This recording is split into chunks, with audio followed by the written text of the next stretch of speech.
The 7th video that I've recorded today. Let's get this started. Jack said, taking a step closer. Listen here, stop being, or you're gonna have a bad time. Isn't that what I don't know, was it a Sans or something like that? Or you're gonna have a bad time. You couldn't hurt us if you tried, Cody said. I did it once and I'll do it again. Don't freaking stop. Jack said, approaching Cody and gripping the collar of Cody's shirt. You hear me? Jack screamed. Do you freaking hear me? Whoa, whoa, whoa. The guidance counselor walked into the bathroom. What name this, guys? What is all the ruckus? Jack's trying to hurt us, Cody said, trying to get him. Sean? Come with me. Jack let of Cody's collar. They're bullying my boyfriend. Mr. Kai was homophobo and knew that Jack knew that. Almost everyone knew that. There's no proof of that. Now is there? Come on, Sean. Jack didn't continue to argue. Instead of following he followed Miss Skies out of the restroom, the two boys eyeing him smugly. Have fun in the principal's office, Sean, Jared said with a smirk. Jack sighed, an irritated expression on his face. His Skies took Jess, knocked him on the principal's door. It's open, Miss Principal. Okay. I can't pronounce that. It's Mr. Skies.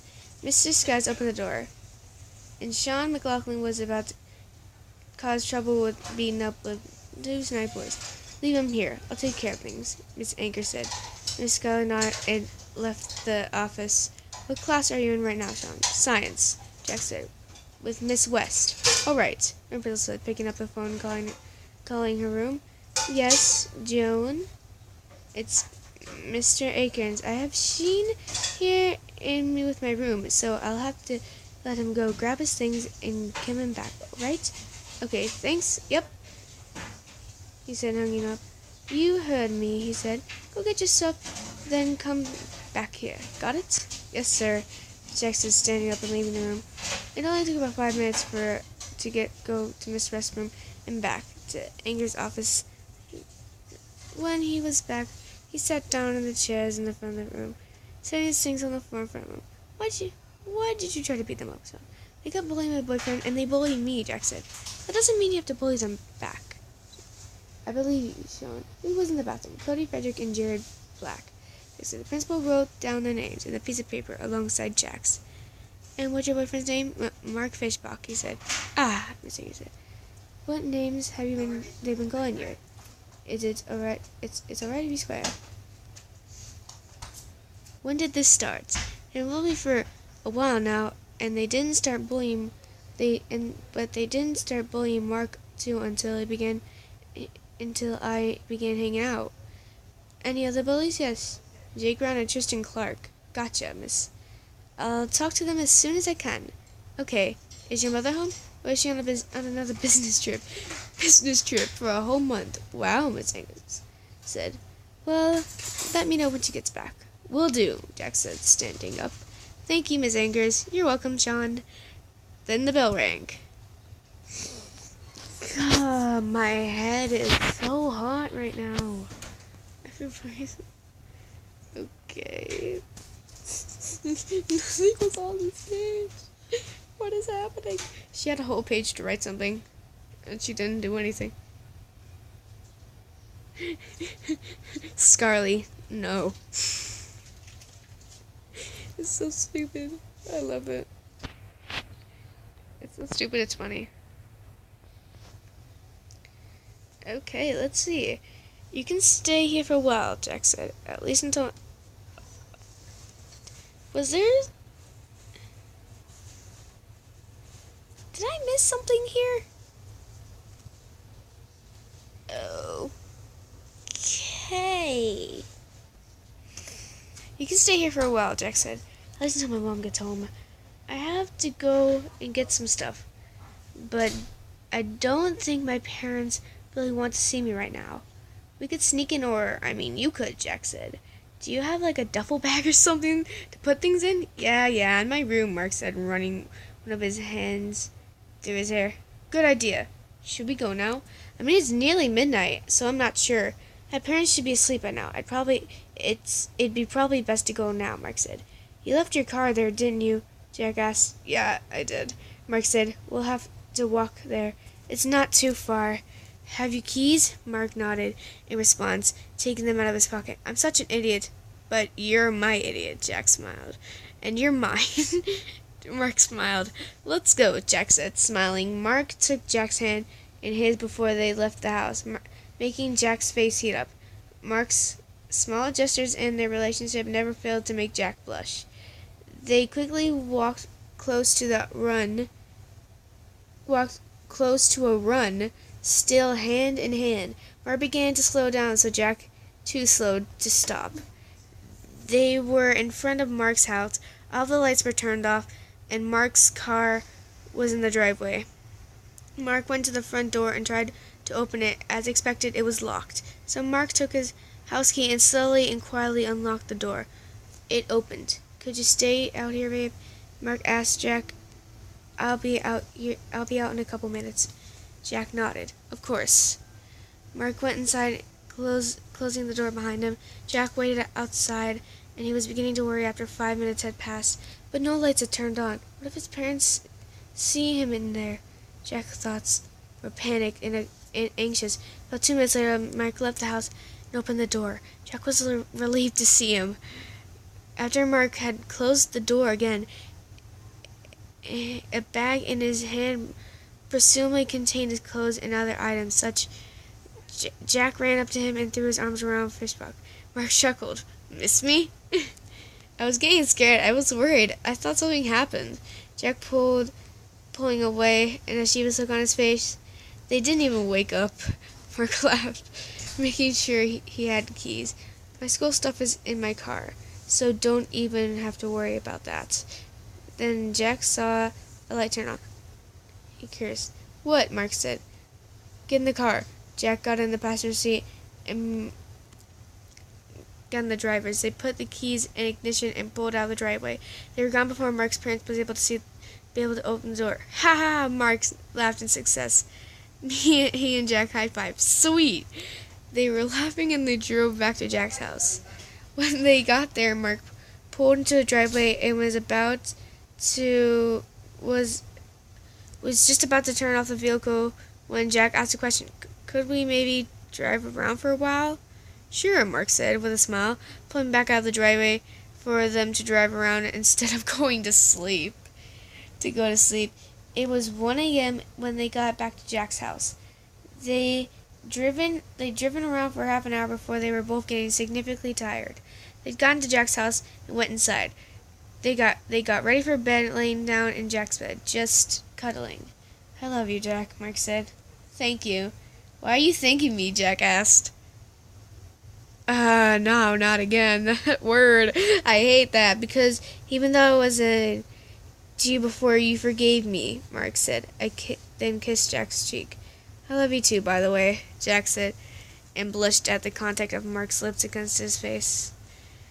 Mark then rested on Jack's shoulder and fell asleep like that. Whoa! Wow, that person likes to talk a lot. I'm so sorry if the person that made this is watching this video, but to be honest, this is a very good comic. A lot of drama, and actually gave me a little scare there for a second when they started arguing. Jack, Mark shook Jack awake. We're gonna be late for school, Jack. What? Jack groaned, sounding very tired. The realization hit him. He scrambled to his feet, literally falling out of bed and his tailbone on the floor. Mark laughed. Are you okay? He asked, still howling with laughter. Jack laughed as well. Yeah, I'm alright. Then he rubbed his eyes and stood up. He just stayed in his pajama pants. It's too early for this, Jack said with a chuckle. You got that right, Mark said. I think I'm just going to stay in these pants too, referring to his own pajama pants. So these two were just changing their shirts and left the house. After doing some other things of their morning routine, of course.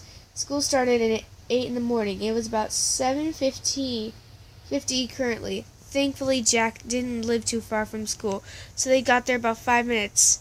Posted their leaving time and got to their class a few seconds before the bell rang. Phew! Mark gasped. Sitting down, Jack let out a little small chuckle of relief and sat next to Mark. Just as the teacher walked in, most teachers didn't do much about bullying, but Miss D wasn't one that did. She taught math, which was Jack and Mark's first class. She knew that they were together. Everyone did. Jack raises his hand. Another question. A preppy person said, "You're not smart enough. A gay effect on your brain too much." That doesn't even make sense. And that's an example, they replied. Jack was about to respond to the teacher's interrupt. "Sean, that's enough." "I didn't even do anything," Jack said. Miss D was about to respond, but she opened her mouth. But as she opened her mouth to speak, Mark interrupted. "Miss D, if I may apologize for my interruption, but Jack, my boyfriend, doesn't deserve to be treated for such an absolutely nothing wrong, and should be a person subject to relentless bullying." "Excuse me?" She said to his surprise. She sounded slightly more mature than his age. "Do I have to repeat myself, Miss D?" Mark asked. "Because I mostly gladly will." "No," Miss D said. Out of my classroom. Now, the both of you." Jack looked angry and surprised, as Mark just looked with a slightly smug expression. Mark gave his things and stood up, as did Jack. Mark took Jack's hand on his own and in his own. "Mind you, in front of 20 person in class, not including one of them, of course." They left the room, just sitting in the hallway with a little nook cranny where no one went. Jack sat on the floor and Mark sat next to him. "Why does everyone hate me?" he asked. "I've never done anything to them." "It's gonna be okay," Mark began to say, with Jack. Jack interrupted. "No," he shouted. "No, it's not gonna be okay. It's not gonna be okay. This has been happening for years now. Years on end. I'm sick of it. Sometimes I just want to end it all." "Don't say that." Mark pulled Jack into an embrace. Jack began to cry into his chest. "Please, don't talk about that, please." Jack just cried. Jack and Mark left school after that. They didn't bother to go to their other classes that day. They sneaked out of school, and Mark drove them to Jack's house. Jack, he walked into the door and dropped his backpack on the floor, and he went into the living room and lay down on the carpeted floor. Jack heard footsteps approach him, then Mark laid next to him, McLaughlin, and put his arms around the brunette. "I love you, Jack," the first thing Mark said. Jack turned around and facing Mark. Mark mirrored him. Jack's lips formed into a smile. Then he pressed his face against his boyfriend's chest. "I love you," Mark said again. "I love you so much." "I love you too, Mark," Jack said. "A lot." "Well, guys, this is getting really good." "I'm glad," Mark said with a smile, "but I'll make it all up to you. All this stuff that's been happening because you don't deserve it." Jack chuckled. "Thanks, Mark. Anytime. You mean so much to me." "Ditto." I love this. I love it. "Where are we going?" Jack asked. I hate when I have to say that because it makes like I say Jack.